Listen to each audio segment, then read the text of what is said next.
Los portulanos o cartas de marear son mapas para seguir una serie de rumbos, es decir, para saber cómo llevar los barcos, como se dice, a buen puerto. Por eso se le llama mapas arrumbados o cartas arrumbadas. Tenemos que decir que los portulanos aparecen a final de la Baja Edad Media, es decir, cuando vamos al tránsito de lo que es el Renacimiento, la época del comercio, de los burgos. Aparecen por una necesidad que es comerciar en el Mediterráneo y entendieron pronto tanto las ciudades-estado como Génova, Venecia, como reinos como el de Aragón, que el que dominara los mares dominaba las rutas comerciales. Por lo tanto, eran rutas o mapas, más bien, totalmente secretos. Y estos mapas, en las diferentes escuelas, eran elaborados a base de muchos años de experiencia y con las tecnologías del momento, que fue la gran revolución con el contacto con el mundo islámico de la brújula y de otra instrumentación que trajeron de Oriente. La carta portulana más antigua que se conoce es la carta pisana, porque se encontró en Pisa, y data de finales del 13, principios del 14, sobre 1300 después de Jesucristo. Quedan muy pocas, quedan unas 60 y pocas cartas, porque todas por el uso en el mar pues, se han ido perdiendo. Las únicas que quedan son las cartas portulanas que se regalaban pues, a grandes príncipes o duques. Las cartas portulanas habían tanto del Mediterráneo como del Atlántico Norte, de la costa europea hasta Canarias. En ellas veremos una serie de monstruos donde los navegantes decían que si eran aguas desconocidas, pues podía ser destruido tu barco, engullido por este tipo de monstruos. Estas leyendas las impusieron los fenicios para proteger sus rutas comerciales hacia el Atlántico, hacia las Islas Británicas. Y digamos que quedó en la memoria y los navegantes seguían teniendo miedo hasta el siglo bien adentrado del siglo XVII. Por aguas desconocidas te podía salir un monstruo. También ponían los vientos, que no se sabían de dónde venían, con figuras de angelitos, unos querubines soplando en las direcciones más importantes, como puede ser el poniente, el levante, y así representaban, digamos, esa navegación. Las escuelas más importantes son la genovesa, la veneciana y la de la Corona de Aragón. Y en la Corona de Aragón, pues los centros de producción se centraron fundamentalmente en Mallorca, pero también en Valencia y Barcelona. En el desarrollo de los mapas incluyeron, y que no han llegado hasta nosotros, figuras anónimas de navegantes, quienes pasaron, porque los cartógrafos no salían de sus gabinetes, toda la información de este arte de navegar por el Mediterráneo.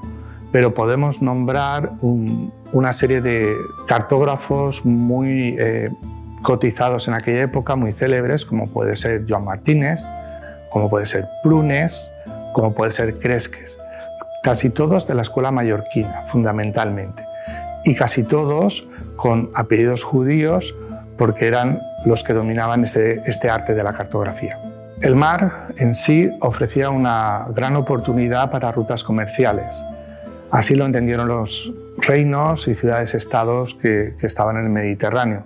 Por lo tanto, estos reinos y ciudades-estados consideraban a los portulanos como secretos de Estado. Es más, si un barco era abordado por una fuerza enemiga, la orden del capitán era tirar por la borda todos los portulanos y deshacerse de ellos, porque era información confidencial y además clave para el reino que representaban o ciudad-estado que iban. Todo el comercio del Mediterráneo, con la caída del Imperio Romano de Oriente, se desvaneció, puesto que las rutas comerciales se habían cortado. Los pueblos hispánicos sabían que tenían que llegar a Oriente por Occidente y se lanzaron a ese descubrimiento. Y lo que le quedaba era abordar esos mares desconocidos, como en el Océano Atlántico, sobre todo. Los primeros fueron los portugueses, luego los españoles, pero los españoles llegaron mucho más allá y llegaron hasta China, que era la finalidad, tanto de Portugal como de España, del Reino de España, de llegar a esos confines asiáticos por rutas seguras y rápidas, que solo podía ofrecer los mares. Pero se abrieron con la gran experiencia de los portulanos, es decir, tenían una serie de instrumentación, como puede ser la brújula de marear, como puede ser el astrolabio, el nocturlabio, el sextante, el cuadrante, y también el perfeccionamiento de los barcos, sobre todo por los pueblos hispánicos. Portugal tenía la carraca, la carabela, y los españoles las naos. Con ellos se aventuraron a entrar por esa necesidad de abrir otra vez la ruta de la seda, es decir, de abrir el comercio con Oriente, pero yendo por Occidente. Y entonces fue la época de los grandes descubrimientos, con esas artes de navegación y con esa instrumentación que se emplearon ya en los portulanos y estaba totalmente contrastada. Estamos hablando ya de un flujo de ideas, de culturas, de civilización, de arte, de mercancías, es decir, un intercambio global, y es el inicio de la globalización. Los mares, los océanos permitieron que la humanidad tuviese esas rutas, esas autopistas seguras donde poder no solamente comerciar, sino también intercambiar ideas, pensamientos. En aquella época, los mares para la humanidad era la última frontera y la traspasamos y descubrimos un encuentro con un nuevo mundo, con nuevos océanos, con nuevas oportunidades que nos ha llegado hasta hoy, hasta modelar todo nuestro pensamiento, arte y cultura.